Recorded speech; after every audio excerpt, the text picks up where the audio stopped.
یہ بھی ہمارا بڑا سوشل فنکشن ہے، بہت بڑا، اور اس میں فضول خرچیاں ہو رہی ہیں، حرام کی کمائی ہوئی کمائی جو ہے وہ پانی کی طرح بہائی جاتی ہے۔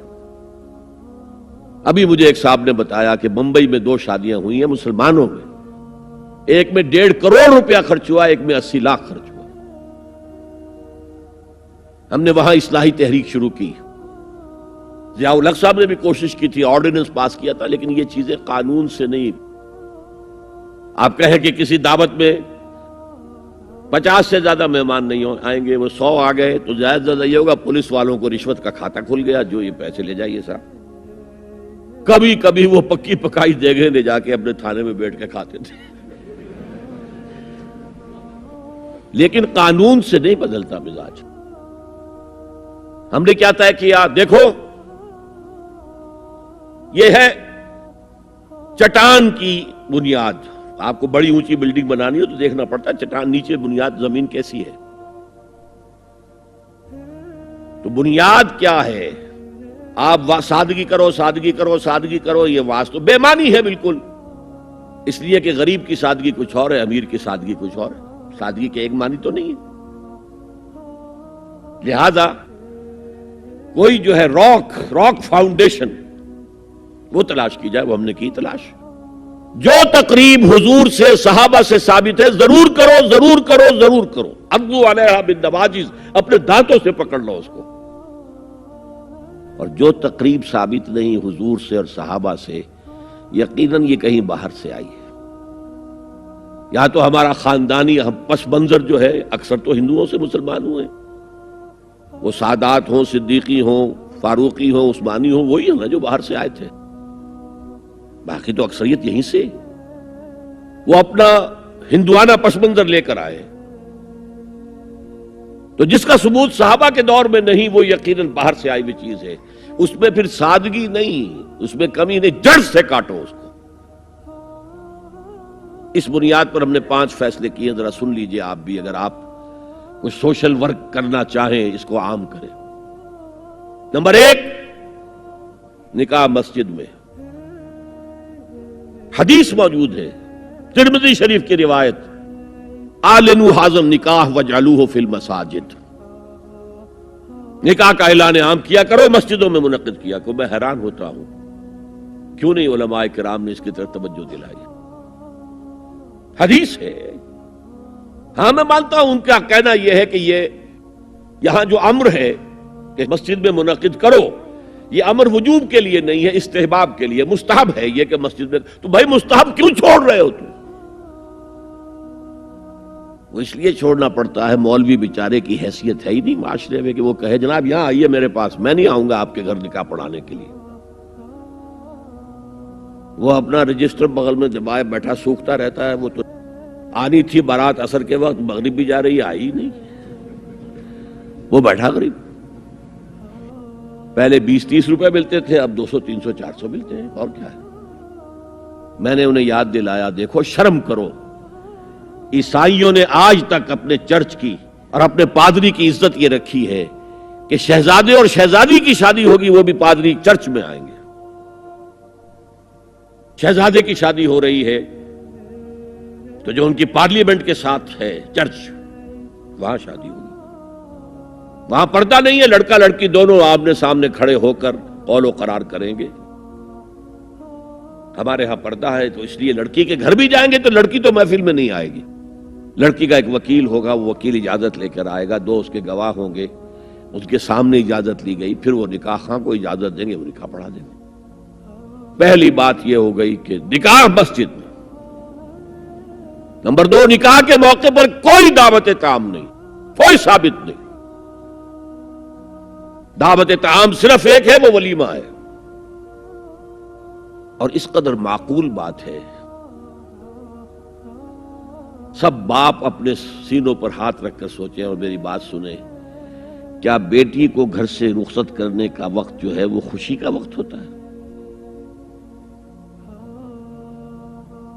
جب بیٹی گھر سے جا رہی ہو، کوئی جانور بھی آپ قربانی کے لیے، کوئی مینڈھا کو بکرا لے آئیں 8-10 دن پہلے اور بچے مانوس ہو جائیں، تو وہ جب آپ ذبح کرتے ہیں تو پچھاڑے کھاتے ہیں کہ نہیں بچے؟ اور یہ لخت جگر ہے، نور چشم ہے، 18 20 22 برس گھر میں رہی ہے، وہ جا رہی ہے، خوشی نہیں ہے وہاں، صرف یہ ہوتا ہے اے سائی آف ریلیف کہ ایک ذمہ داری کا بوجھ تھا، اللہ نے آج پورا کرا دیا، اتروا دیا بوجھ۔ پھر بھی اندیشہ ہوتا ہے، پتہ نہیں مزاج ملے نہ ملے، نئے ماحول میں جا رہی ہے، وہاں جا کر ایڈجسٹ ہو یا نہ ہو، اندیشے پھر بھی ہوتے ہیں ذہن کے اندر۔ تو ان سے مرغ پلاؤ کھانا اور متنجن کھانا کوئی معقول بات نہیں ہے۔ معقول بات کیا ہے؟ لڑکا، اس کا گھر آباد ہوا ہے، وہ ولیمہ کرے، اس پر باقاعدہ حدیث اولبو ولو بشاتن، ولیمہ ضرور کرو چاہے ایک ہی بکری ہو تمہارے پاس، ذبح کرو، کاٹو، کھلاؤ گوشت اپنے دوستوں کو، احباب کو۔ یہاں تک کہا کہ بیسا طعام الولیمہ، برا کھانا ہے ولیمے کا کہ اس میں غریبوں کو نہیں بلایا جاتا۔ ظاہر بات ہے، مسلی کھلانے کے لیے تو ولیمہ نہیں ہوتا، اپنے احباب کو، دوستوں کو بلایا جاتا ہے۔ پھر بھی میں تم سے کہتا ہوں کہ جسے ولیمے کے لیے بلایا جائے، وہ اگر نہیں جائے گا تو اللہ اور اس کے رسول کے حکم کی نافرمانی کرے۔ تو جس رسول نے اتنی تفصیل سے حکم دیا ہو ایک دعوت کا، وہ دوسری دعوت میں بھی خیر ہوتا نہ بیان کرتا؟ جب نکاح مسجد میں اور کوئی دعوت طعام نہیں تو بارات کا تصور، خلاص۔ بارات کس بلا کا نام ہے؟ قرآن میں تو کوئی ذکر ہی نہیں، عربی میں یہ لفظ ہی نہیں۔ اجتماع طرفین مسجد میں ہوا، نکاح ہوا، لڑکی کو، حضرت فاطمہ کو رضی اللہ تعالی عنہا، کچھ خواتین جا کر چھوڑ آئی تھی اس حجرے میں جو ایک انصاری صحابی نے حضرت علی کو دیا تھا، ان کا تو کوئی گھر بھی نہیں تھا۔ کوئی حضرت علی آئے ہوں اور آ کر وداع کرا کے لے کے گئے ہوں، کچھ بھی نہیں۔ چوتھی چیز، جہیز کا کوئی تصور اسلام میں نہیں، خالص ہندوانہ رسم، خالص ہندوانہ رسم، خالص ہندوانہ رسم۔ ہندوؤں میں کیوں ہے؟ وہ اس لیے ہے، معقول بات ہے کہ لڑکی کا وراثت میں کوئی حصہ ہے ہی نہیں، وہ تو جب گھر سے نکل رہی ہے کچھ دے دلا کے رخصت کر دو، دان دہیج، یہ خیرات ہے، لڑکی کا حق کوئی نہیں ہے گھر پر۔ اسلام میں تو لڑکی وارث ہے، والد فوت ہوں گے وراثت تقسیم ہوگی، والدہ فوت ہوں گی کوئی ان کی ہے ملکیت وہ تقسیم ہوگی۔ شادی کے موقع پر کوئی جہیز اسلام میں نہیں، قطعاً نہیں۔ غلطی سے حضرت فاطمہ کے جہیز کو جہیز کیا دیا گیا، وہ جہیز کیا تھا؟ ایک پیسہ بھی حضور کے اپنی جیب سے نہیں تھا۔ اس شادی میں خاص بات کیا تھی کہ دولہا کے ولی بھی حضور ہی ہے، اور کون ہے؟ علی کا کون تھا مدینے میں؟ اور دلہن کے والد بھی حضور ہیں۔ اب حضور پوچھتے ہیں حضرت علی سے، تمہارے پاس مہر دینے کے لیے کچھ ہے؟ عرض کیا میرے پاس تو کچھ نہیں ہے۔ وہ فقراء صحابہ میں سے تھے۔ فرمایا مہر تو دینا ہے، تمہارے پاس ایک زرہ ہوتی تھی؟ جی ہاں زرہ تو ہے۔ انہوں نے یہ سمجھا زرہ تو جہاد کے لیے ہے، کوئی وہ دولت تو نہیں ہے۔ فرمایا جاؤ اسے بیچو یا گروی رکھ کے قرض لے کر آؤ۔ وہ گئے، حضرت عثمان نے خرید لی، اور کچھ دنوں کے بعد واپس کر دی ہدیتاً، یہ زرہ میں ہدیہ آپ کو کر رہا ہوں۔ اس وقت اگر کہتے چھوڑو علی، کہاں تو لو میں پیسے دے دیتا ہوں تمہیں، تو ان کی طبیعت پر بار ہوتا۔ اس پیسے سے حضور نے کچھ پیسے گھر بھیجے اندر، دلہن کو ذرا تیار کر دو، اور کچھ پیسوں سے وہ ایک گدا جس میں کھجور کی کھال بھری ہوئی تھی، اور 2 تکیے جس میں کھجور کی کھال بھری ہوئی تھی، ایک مشکیزہ، کنویں سے پانی تو لانا ہی ہے نا، ایک چکی، جو ہو یا گیہوں ہو پیسنا تو ہے نا، کوئی 1-2 برتن اور، اللہ اللہ خیر صلی اللہ، یہ تھا جسے جہیز کہتے ہیں، جس میں ایک پیسہ بھی حضور کا شامل نہیں ہے۔ وہ حضرت فاطمہ کا مہر تھا جسے بنایا گیا، ورنہ مدینے ہی میں دوسری آپ کی صاحبزادی کا نکاح حضرت عثمان سے بھی ہوا، کہیں ذکر ہے جہیز کا؟ حضرت عثمان کا گھر بھرا ہوا، ہر چیزیں موجود، وہاں تو جہیز کا تذکرہ نہیں۔ بہرحال یہ شادی کو آسان کرو زنا کو مشکل بناؤ.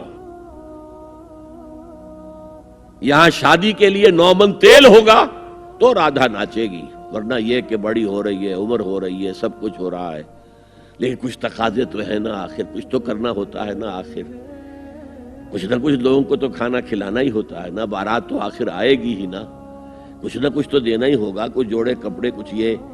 اسلام کا فلسفہ جو میں نے 4-5 باتیں آپ کو بتا، فلسفہ یہ ہے کہ لڑکی کے باپ پر 1 پیسے کا بوجھ نہیں. اس نے لڑکی پال پوس کے تمہارے حوالے کر دیا، اب اور کیا چاہتے ہو تم؟ سارا مرد آزماں مرد آفرین، مرد کو چیلنج دیا ہے، تم مرد ہو، مہر تم دو گے. اور سب سے بڑھ کر کیا ہو رہا ہے آج کل بھی ہوتا ہے، وہ ہمارے ایک کچھ کام ہوتے ہیں اسلامی، وہ بھی ہے کچھ وہی ہندوانہ پس منظر. نکاح کی محفل میں چھوارے کون لے کے آتا ہے جی؟ لڑکے والے. اور پلاؤ کن سے کھاتے ہیں بھائی؟ جس کو تمہیں مرغ پلاؤ کھلا رہا ہے وہ چھوارے نہیں بانٹ سکتا تھا؟ یہ ہے اسلام اور غیر اسلام کا امتزاج. چھوارے لڑکے والے لے کر آئیں گے اور پھر دعوت اڑائیں گے لڑکی والوں کی طرف سے.